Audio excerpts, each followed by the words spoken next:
اعوذ باللہ من الشیطان الرجیم، بسم اللہ الرحمن الرحیم۔ آج کا ہمارا سبق تفسیر سورہ آل عمران کی آیت نمبر 61 سے 65 ہے، آیت نمبر 61 سے 65 تک۔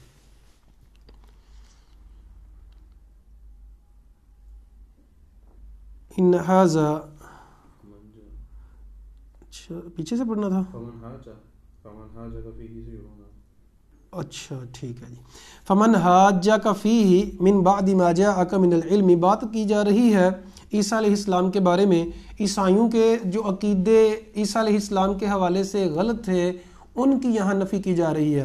اس کا پس منظر میں پہلے بھی بیان کر چکا ہوں کہ یہ آیات نازل ہوئی تھیں، سورہ آل عمران کی تقریباً شروع والی ساری آیات اس موضوع کے اوپر نازل ہوئی تھیں کہ عیسیٰ علیہ السلام کے موضوع کے اوپر خصوصی طور پہ نجران سے عیسائی آئے تھے آپ صلی اللہ علیہ وسلم سے مناظرہ کرنے کے لیے۔ تو نبی صلی اللہ علیہ وسلم نے مناظرہ کیا، سمجھایا ان کو، لیکن ان کو سمجھ نہیں آئی۔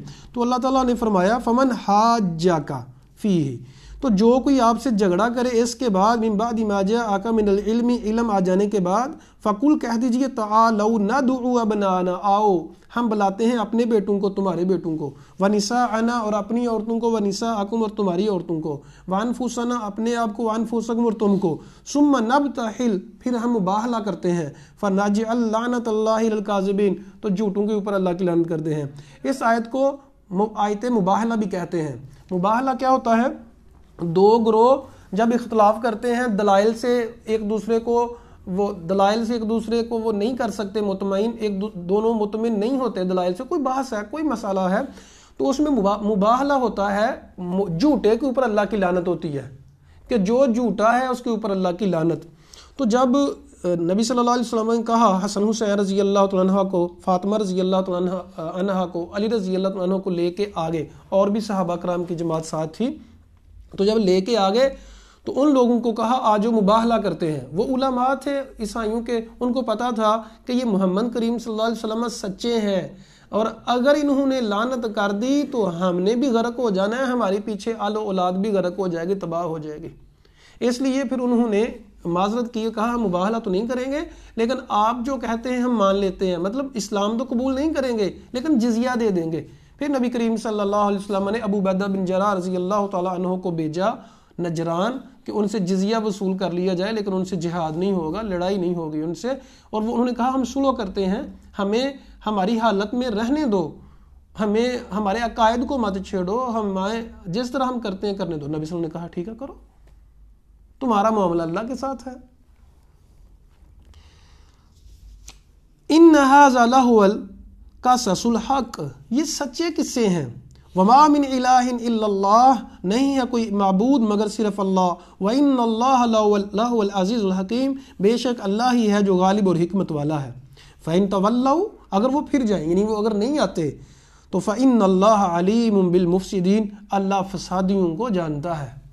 جو فساد کرنے والے لوگ ہیں اللہ تعالیٰ ان کو خوب جانتا ہے کہ کون فساد کرنے والا ہے، کون ماننے والا ہے، تو وہ تو صرف فساد کرنے آئے تھے، ماننے تو نہیں آئے تھے۔ قل کہہ دیجئے یا اہل الکتاب تعالوا الی کلمۃ سواء بیننا و بینکم، کہہ دیجئے اے اہل کتاب، اہل کتاب سے ویسے مراد یہودی عیسائی ہیں، لیکن یہاں زیادہ عیسائیوں سے خطاب کیا جا رہا ہے۔ اے اہل کتاب آؤ ایک کلمے کی طرف ہمارے اور تمہارے درمیان جو برابر ہے، کیا؟ اللہ نعبد الا اللہ، توحید۔ عیسائیوں میں آج بھی ایک گروہ ہے جو شرک نہیں کرتے، وہ کہتے ہیں، یہودیوں میں تو اس کے اوپر بہت زیادہ سختی ہے توحید کے معاملے میں، عیسائیوں میں بھی ایک ایسا گروہ ہے جو شرک نہیں کرتے لیکن وہ بہت کم ہے۔ تو عیسائیت کی تعلیمات بھی یہ ہیں کہ شرک نہیں کرنا، مدد صرف اللہ سے مانگنی ہے۔ جیسے قرآن مجید میں دوسری جگہ پہ اللہ تعالیٰ فرماتے ہیں، اللہ تعالیٰ مریم علیہ السلام اور عیسیٰ علیہ السلام سے پوچھیں گے، اے عیسیٰ اور اے مریم، کیا تم نے حکم دیا تھا اپنے ماننے والوں کو کہ ہماری عبادت کرو؟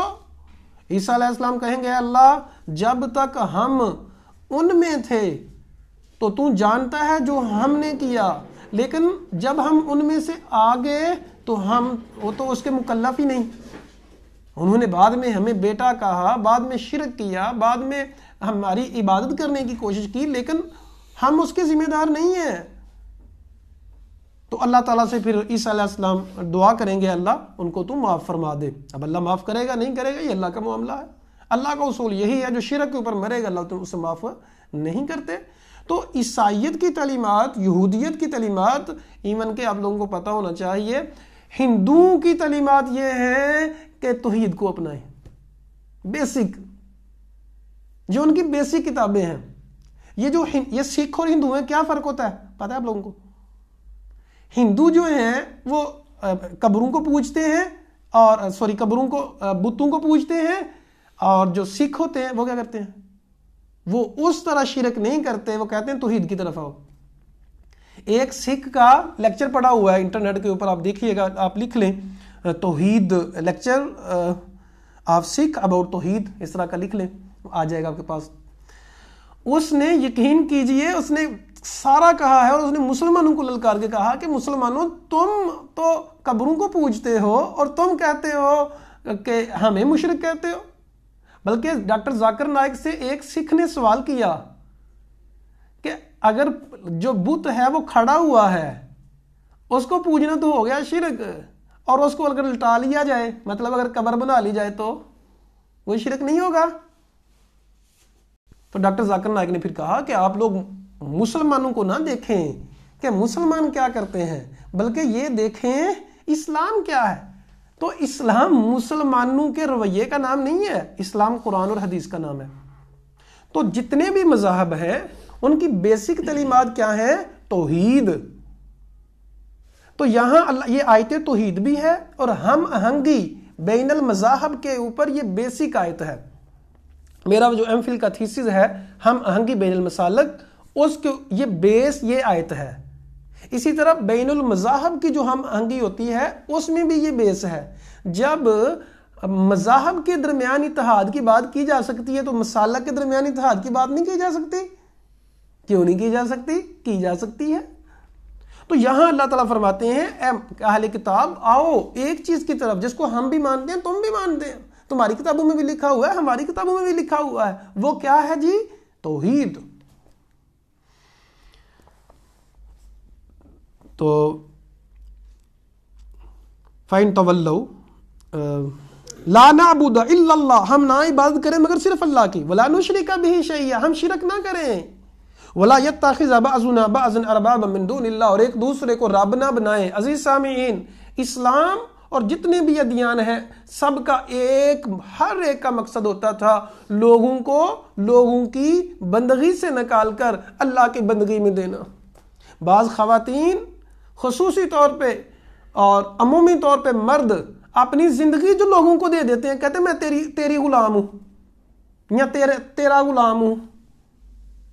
مثلا ایک خامد ہے، وہ بیوی کو نماز بھی نہیں پڑھنے دیتا، دین کے معاملات ہی نہیں کرنے دیتا، اس نے غلام بنا کے رکھا ہے، تو وہ اس کی غلامی کرنے سے بہتر ہے کہ اللہ کی غلامی کر لے، خلا لے چھوڑ دے اس کی جان۔